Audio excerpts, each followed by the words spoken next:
Allah berfirman dalam Al-Quran, Qul huwallahu ahad, Allahus samad, lam yalid, walam yulad, walam yakul lahu kufuwan ahad.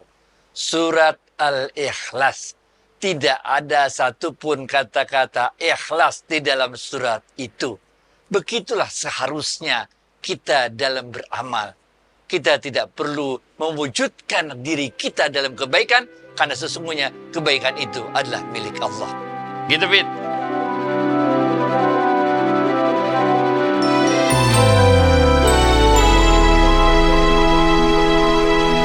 Assalamualaikum warahmatullahi wabarakatuh, sahabat Smart Skill School. Semoga kita semua selalu dalam lindungan Allah Subhanahu wa Ta'ala. Amin. Sahabat, mari kita langsung sambut Ustadz kita, Ustadz Adi Warman Azwar Karim. Ustadz, Assalamualaikum, apa kabar? Waalaikumsalam warahmatullahi wabarakatuh. Sehat, berkah, bahagia ya Allah. Amin. Amin, Alhamdulillah. Ustadz, nah kita berbicara mengenai ikhlas, Ustadz. Di mana kita selalu berusaha untuk ikhlas dalam setiap tindak tanduk gerak-gerik kita, Ustadz. Ustadz, bagaimana cara kita mengetahui bahwa kita ini ikhlas, tapi sudah di jalan yang benar dan diridhoi Allah, Ustadz? Oke. Kita pertama-tama harus bedain antara redho dan ikhlas ya. Redho adalah bagaimana kelapangan hati kita untuk menerima apapun ketetapan Allah pada diri kita. Itu namanya redho. Oke. Ikhlas adalah bagaimana kita melakukan suatu amal soleh dan kita tidak mengharapkan balasan dari siapapun kecuali Allah. Itu sebabnya di dalam kitab-kitab tasawuf sering sekali dikasih perumpamaan bagaimana suratul ikhlas itu, surat al-ikhlas itu yang sangat terkenal itu, Qul huwallahu ahad, Allahus samad dan sebagainya. Di mana dalam surat itu dari awal sampai akhir nggak ada satupun kata-kata ikhlas. Inilah dalam ilmu tasawuf dikatakan, kalau kita melakukan suatu kebaikan, kita tidak perlu mewujudkan diri kita dalam kebaikan tersebut. Sebagaimana surat Al-Ikhlas, tidak ada kata-kata Al-Ikhlas, tidak ada kata-kata ikhlas dalam surat Al-Ikhlas. Kita tidak perlu mewujudkan, menampilkan diri kita dalam kebaikan yang kita lakukan, karena sesungguhnya kita digerakkan oleh Allah untuk melakukan kebaikan tersebut, karena sesungguhnya kebaikan adalah milik Allah. Ini maknanya ikhlas. Ikhlas adalah bagaimana kita melakukan suatu kebaikan dan kita tidak mengharapkan balasan dari siapapun kecuali dari Allah. Maaf Ustadz, saya potong sedikit Ustadz. Mewujudkan di dalam kebaikan itu artinya apa Ustadz? Mewujudkan diri kita dalam kebaikan. Jadi kita nggak usah ngesok gitu bahwa ini kebaikan terjadi karena diriku loh, gitu, benar nggak? Ini perdamaian ceasefire karena diriku. Gitu. Jadi kita nggak usah memuji-muji diri kita bahwa kebaikan itu terjadi karena diri kita. Karena kita melakukan kebaikan itu ya karena digerakkan Allah juga. Dan karena kebaikan itu karena kebaikan juga adalah miliknya Allah. Kita kasih contoh kisah ya. Ini adanya dalam kitab Hilyatul Aulia. Dalam kitab itu diceritakan seorang sufi besar yang bernama Shibil Al-Madari. Beliau suatu saat membeli daging dari rumah, ingin menyenangkan istrinya di rumah. Ini mau ngasih hadiah buat istri biar dapat makan daging lah hari itu, bener gak? Ketika Shibil Madari ini dia jalan dari pasar mau pulang ke rumah ngasih hadiah daging buat istrinya, tahu-tahu ada seekor burung elang yang nyamber daging itu. Bener gak? Udah dibawa kabur dah tuh daging, bener gak? Kemudian Shibil Al-Madari mengatakan, ya Allah, aku ingin berbuat kebaikan untuk istriku dan sekarang dagingku diambil oleh burung. Ya udahlah, gitu. Dia ikhlas saja. Yang penting dia udah berusaha untuk melakukan kebaikan, kemudian Allah lah yang akan membalas kebaikan tersebut, walaupun dagingnya udah dicuri sama burung. Dia udah terus dia melanjutkan lagi perjalanannya ke rumah. Ternyata burung elang itu yang nyuri daging itu ketemu sama burung elang lain. Rebutan dah tuh burung elang berdua tuh. Wah, ambil-ambilan rebut-rebutan itu daging. Sampai kemudian, karena rebut-rebutan burung elang itu terhadap sepotong daging itu, kemudian burung elang itu rebutan dan dagingnya jatuh. Jatuhnya itu pas di rumahnya Shibil. Di depan istrinya Shibil. Nah itu. Nah, kemudian istrinya Shibil ngambil daging itu dan masak daging tersebut. Shibil pulang ke rumah. Sampai rumah mau buka puasa, dihidangkan oleh istrinya daging. Nah, Shibil kaget. Loh kok dari mana daging ini? Kata Shibil kepada istrinya, Maka istrinya menceritakan ada burung elang lagi rebutan daging di atas, jatuh pas di depan saya. Maka saya masak daging ini. Nah ini. Ini. Lihatlah bagaimana keikhlasan selalu dibalas. Keikhlasan dalam berbuat baik ini selalu dibalas oleh Allah dengan kebaikan pula. Bukan Allah mengatakan dalam Al-Quran, hal jazaul ihsan illal ihsan. Tidak ada satu kebaikan pun yang kita lakukan, kecuali akan dibalas oleh Allah dengan kebaikan pula.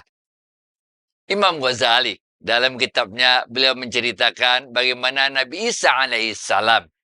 Oke. Nabi Isa alaihissalam waktu itu lagi jalan, kemudian dia bertemu dengan orang-orang yang mukanya itu sedih, resah, gelisah begitu. Kemudian Nabi Isa bertanya kepada orang-orang tersebut, mengapa kalian ini kok mukanya gelisah, resah, kok ini kusut semua mukanya? Mereka mengatakan, kami lagi memikirkan bagaimana dahsyatnya balasan api neraka. Jadi kami takut dalam menjalani hidup ini karena kami khawatir tentang dahsyatnya api neraka. Maka Nabi Isa berjalan lagi, ketemu lagi sama kelompok orang yang kedua. Maka Nabi Isa melihat orang kelompok yang kedua ini sama juga. Mukanya, waduh, pokoknya sedih, murung. Oh, nggak ada ini ya, mukanya udah gitu. Nabi Isa nanya lagi, mengapa kalian begitu murung? Ada apa? Kok kalian begitu bersedih? Begitu mukanya pucat pasi. Kelompok orang yang kedua ini mengatakan, kami ini merasa sedih, merasa murung, karena kami sangat ingin masuk surga. Dan kami khawatir tidak bisa masuk surga. Benar gak? Maka Nabi Isa alaihissalam jalan lagi, ketemu lagi sama kelompok orang yang ketiga. Dan kelompok orang yang ketiga ini, mereka gembira ria. Sehingga Nabi Isa bertanya lagi, kenapa yang menyebabkan kalian kok begitu gembira rianya? Ini. Kemudian kelompok orang yang ketiga ini mengatakan, wahai Nabi Allah, sungguh kami telah melihat kebenaran. Oleh karena itu, cukuplah bagi kami kebenaran itu, sehingga kami tidak lagi melihat hal-hal selain kebenaran tersebut. Bagi kelompok yang ketiga ini, bagi mereka tidak penting neraka, tidak penting sorga. Yang penting adalah kebenaran yang hakiki itu sendiri, yaitu Allah.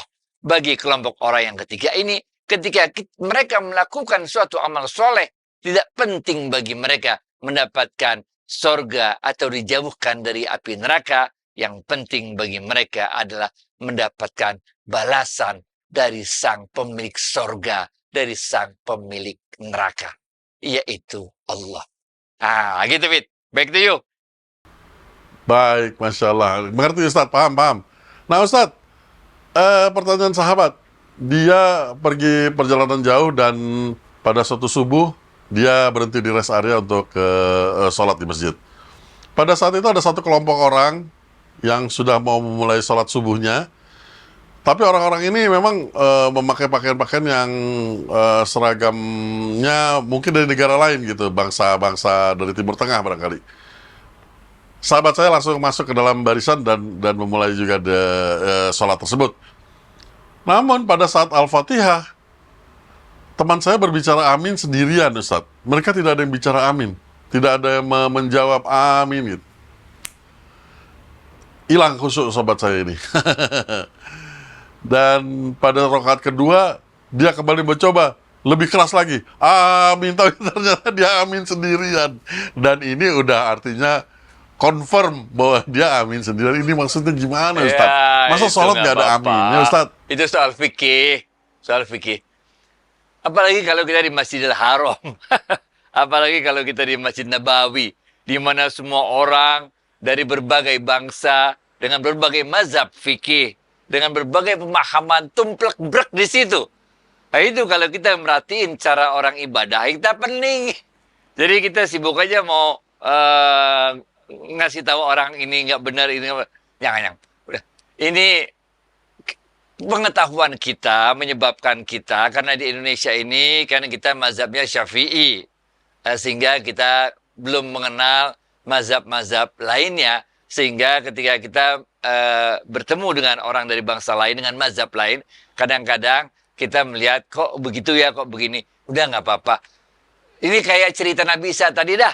Yang kita tuju, yang kita lakukan ibadah itu, yang kita tuju adalah Allah. Udah gitu aja. Yang lain mah terserah dah. Waktu itulah, saya sendiri pengalaman nih. Waktu di Masjidil Haram nih. Waktu itu kan bulan puasa, benar gak? Jadi, waktu itu udah azan subuh. Tapi orang masih aja ada yang minum. Ya haram-haram. Kalau di Indonesia kan kadang-kadang 10 menit sebelum azan aja kita udah berhenti, benar gak? Ini udah azan subuh. Udah azan subuh. Dia masih minum aja, sehingga kita bilang, kenapa kamu masih minum? Padahal ini udah azan subuh. Kata dia, iya nanggung. Tapi azan subuhnya belum habis. Selama azan subuhnya belum selesai, masih boleh. Itu. Ya kan? Jadi ada pemahaman-pemahaman fikih yang kadang-kadang berbeda satu sama lainnya. Tapi bagi kita nggak penting. Gini, ada satu kisah lagi ya. Ini di Indonesia ini sangat terkenal, kitab Jurumiyah. Ini di pondok-pondok pesantren, kitab tipis, kitab Jurumiyah. Penulisnya itu namanya Son Haji, Imam Son Haji atau Syekh Son Haji. Beliau ini nulis kitab tersebut dengan ikhlas. Susah payah. Kalau nulis selalu ngadep kiblat, selalu ada wudhu, selalu segala macam. Betul-betul dengan ikhlas dia tulis kitab itu, walaupun kitabnya tipis sekali. Ini diceritakan dalam kitab syarah dari Jurumiyah, yang ditulis oleh Imam Qafrawi. Kemudian diceritakan ketika beliau udah susah payah nulis itu dengan ikhlas itu, yang mau tipis itu, kitab Jurumiyah itu, yang sangat terkenal dipakai di mana-mana di pondok pesantren Indonesia. Setelah dia selesai nulis, lalu dia buang kitabnya yang udah susah payah dia tulis ke laut. Dia bilang begini, Imam Son Haji itu, kalau kitab ini aku tulis dengan sepenuh ikhlas, maka niscaya kitab ini tidak akan luntur kena air laut. Karena ya gitu. Dibuang kitabnya ke laut. Benar.